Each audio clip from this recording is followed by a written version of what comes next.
За сайн байцгаана уу? Энэ 7 хоногийн мэдээ. За одоо та нар энэ харж байна уу? P Network гэдэг нэг ийм сайт байна. За би энийг нэлээд авч үзсэн юм аа. Тэгээд энэ coin-ыг надаас 2019-20 оноос хойш нэлээд олон хүмүүс асууж ирсэн. Та P coin-ыг мэдгүй, P coin-ыг орж үзсэн үү, сонирхсон уу гэдэг. Тэгээд би ерөөсөө сонирхоогүй. За яагаад сонирхоогүй вэ гэхээр 2014-15 оноос хойш OneCoin гэдэг нэг юм сүлжээний лөөрөөс юм. За энэний дараагаар бол Platinum Coin гэдэг 2021-22 онд илүү Platinum Ultima гэж гараад үнэн биткойны үнээс давж маваа $100,000 тухайд хүрч мөрөөл. Хөдөө орон нутгаар чинь 4-5 машинтай дахиулдаж одоо энэ Platinum Coin-ыг сурчлаа. Нэг иймэрхүү юм болж ирсэн. За үр дүнд нь болсон бэ гэхээр одоо энэ OneCoin-ийн энэ фаундерууд ерөөхдөө шоронд орсон. Ultima-д нь бас тодорхойгүй байдал орсон. За ингэ байж исэн чинь энэ P-coin гэдэг зүйл гарч ирсэн. Тэгээ энэ P-coin-ийн хувьд бол ер нь яг энэ сүлжээний юутэй системтэй. За энийг ингээд үзэхээр энэ 19 онд орж ирсэн бүтээгдэхүүн юм байна. 19 онд одоо нөгөө Стэнфордын сургууль сурж ирсэн 2-3 төгсөгч нийлээд P-coin буюу 314 гэж яддаг P-token гэдэг. Тэрэн дээр үнцэж гаргаж ирсэн ийм coin юм байж. За энэ coin-ийн онцлог нь юу гэхээр утасны аппликейшн датаад утаснасаа бол конов дараад өдөрт дунджаар нэг P-coin үйлдвэрлэхийн боломжийг олгосон. Энэ яагаад нийтэд тархсан бэ гэхээр сүлжээний зарчимтай байсан. За сүлжээний зарчимтай гэдэг нь та өөрөө доороо нэг хүн өсвөх юм бол 25 өснө өдрийн олборлолтын хэмжээ чинь 2-3 ингээ явах юм бол олборлолтын хэмжээ макста нэг өдөртөө нэг хүн 5 хүн оруулсан байх юм бол өдөрт 5 P-coin олборлох боломжтой. За биткойнтой харьцуулах юм бол өндөр цахилгаан дулаан шаардахгүйгээр бага зардлаар үйлдвэрлэж болдгоо гэдэг ийм зорилготойгоор гарч ирж байсан. Надад тэр таалагдаагүй шалтгаан ерөөсөө л энэ бол OneCoin-ийн төстэй нэг хөлбөр юм байна гэдэг ойлголт явж исэн юм аа. За тэгсэн чинь 2 сарын 20-нд юу хийсэн? Биржүүдээр гарч эхэлсэн. За эндээс эхэлж бол ихтгэл төрж эхэлсэн. Энэ бол үнэхээр эдгээр юм хийгээд байгаа юм байна. Энэ бол бас байж болох юм байна гэдэг зүйл орж ирсэн. За одоогийн байдлаар за энэ P-coin-ы арилжаалагдаж буй биржүүд за нэг 8 бирж ах шиг байна. За 8 бирж дотор хамгийн эхэлж одоо тэр хамгийн том гарсан OKX гэдэг тэгээ MEX, Bitmart, Get.io гэдэг гихмчлэнгийн 1 2 3 4 5 тэгээ 8 биржтэй гарсан юм байна. За тэгээд энэ P-coin-ийн нийлүүлэлтийн түүх өсөлтийг аваад үзэх юм бол 2023 он 8 сард бол 1.7 P-coin исэн юм байна. Тэгээд 24 онд огцом өсөж исэн юм байна. 25 онд 1 сард бол 5.56 исэн юм байна. За тэгээд 2025 оны 2 сард одоогийн байдлаар гэсэн үг шүү дээ. 6.3 тэрбум P-coin зах зээл дээр байгаа. Одоо олборлолт хийгээд ингээ гараад ирсэн гэж үзэж байгаа юм байна.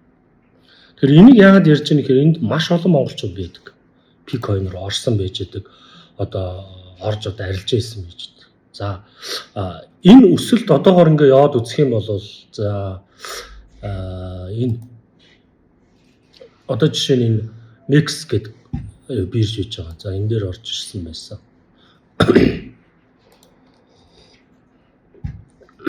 За энэ би нөгөө албан ёсны юу бүртгэл яс баталгаажаагүй учраас энэ дээр нь юу гарч ирэх юм. Үнийг хараад байгаа. 1.66 гэдэг үн орж ирж байгаа.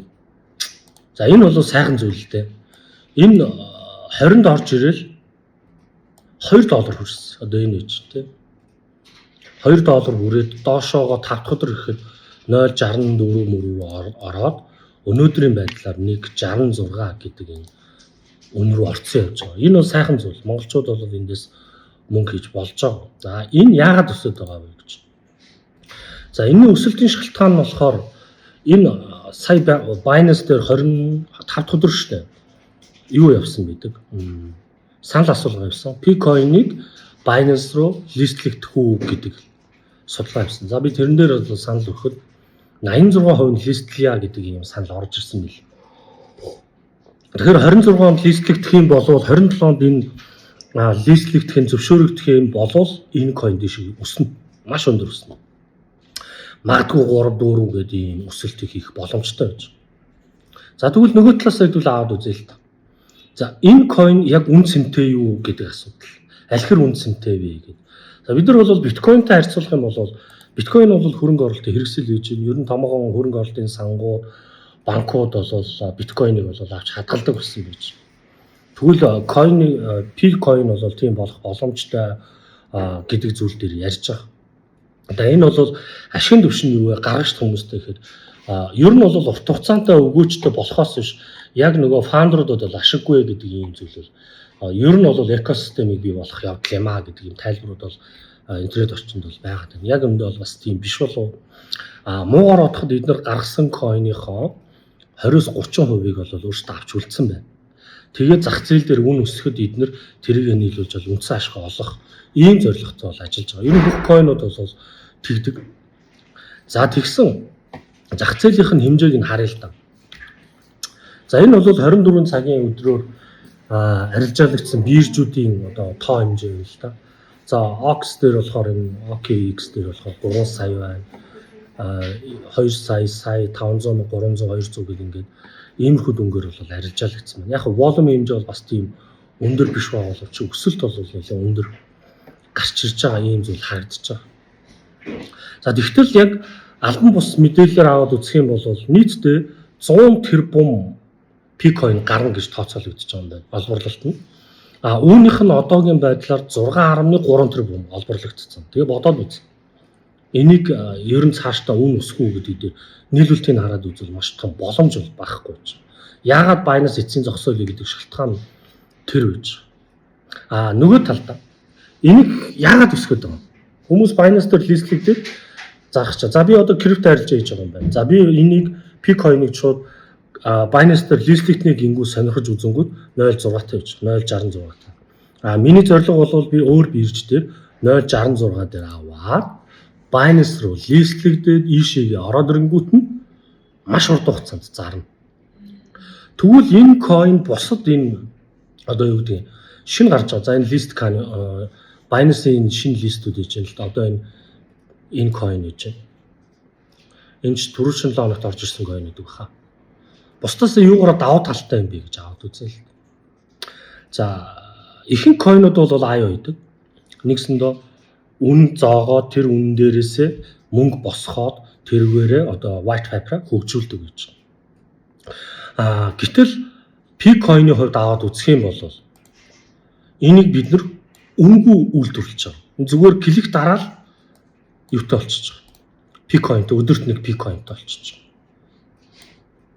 Гэтэл энэ 0.8-аар гараад шууд 2 руу орчихж байгаа. Тэгэхээр иймэрхүү өсөлт гарна гэж бол P-coin-ыг авч байгаа. Гэтэл яг арилжаа хийдэг хүмүүс мөнгө хийж мөнгө гаргаж авдаг. Жишээ нь энэ coin дээр 0.1 дээр аваад 2 дээр зарж гарч байгаа. Тэгээ тийм зорилгоор л Binance дээр орж ирнэ гэж coin авахаас биш энэ бол ер нь ирээдүйтэй юм шүү гэдэг талаас бол баг авахгүй баг. Тэгтэл social дээр одоо нэг юуны итгэвчл явагдаж байна л да. P-time Mongolia гэдэг пэйжүүдийн группүүдийн. За одоо энийг юм байж байна. Сайн өсөлтсөн хүмүүс их цуглуулж 1000-аас дээш л байхын зарим нь бүр 100000-аас дээш мань хүн шиг 300 P-тэй хідэн ч хадгалчлаа 3 жил байсан ч яа тийм зарахгүй байж байгаараа. За энэ хийж л нэг юм комбинац сонсогдоод байна.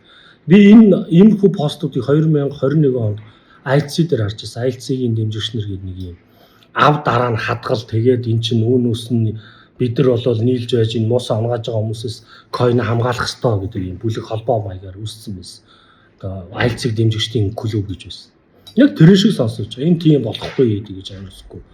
Зүгээр та нарын дарсан coin бол ирээдүйд яг энэ өнцгөр хүн болгон харж байгаа учраас ирээдүйд ингээд өсчихнэ гэсэн баталгаа бол алга.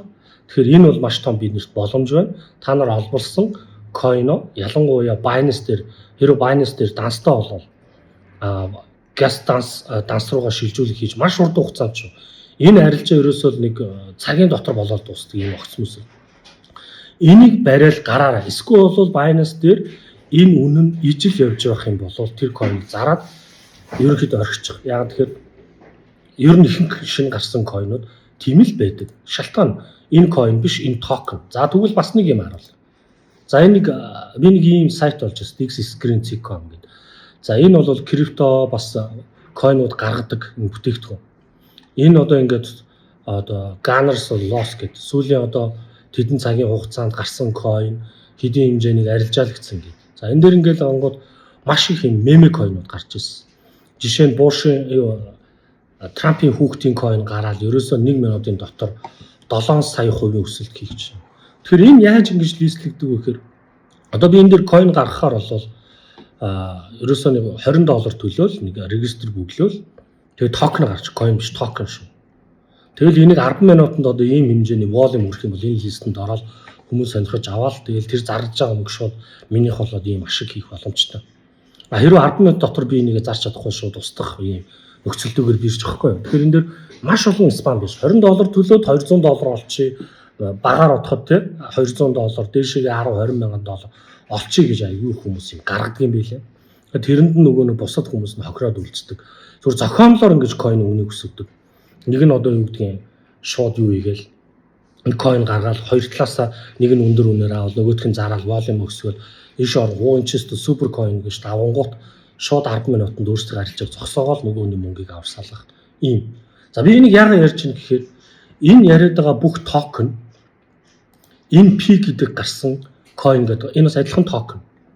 Ганц энэ ч биш. Binance дээр байгаа одоо энэ ихэнх бүтээгдэхүүнүүд одоо энэ шинэ листэнд орж ирж байгаа би харуулсан шүү дээ, тийм.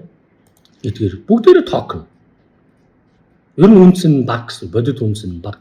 Тэгэхээр энийг ирээдүйд $20-30 орж өснө гэж бол хүлээх ямар ч ирээдүй байхгүй учраас эдгээр одоо нөө фаундерууд нь юу их вэ гэдэг бид нар мэдэхгүй учраас та нар биднэрт бол маш том боломж олдсон юм байна. P-coin олборлогдсон байна. P-coin-о Binance дээр арилжаалагдахад зараад гараараа битгий нэмж авч өөрсдөө санхүүгийн эрсдэлд оруулаасаа гэж энэ бичлэгийг хүргэж байгаа шүү.